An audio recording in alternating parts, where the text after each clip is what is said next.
So this is the Reformer AI version. So if you load any of these ones, all you then need to do is throw things in. One thing about this is you can literally just throw stuff in and it will generally make something that will sound a bit Whoosh-like. Here's a bunch of files that we made. If I pick them up and throw them in, it's going to make something that you can make sound like a Whoosh. Really easily. And depending on how you follow the pins, you'll get a different... Yeah, I have a different sound.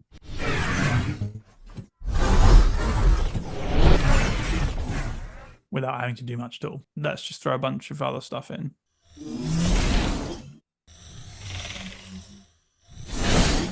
Sounds cool. So yeah, that's the fun thing about it, that you can literally just throw stuff in, that if it's got a bit of movement and it's got dynamic range, you're going to get some fun results quite quickly. You don't really know what you're going to get, but you usually get something that's quite interesting. And you don't have to engineer it too much if you've got half decent sounds.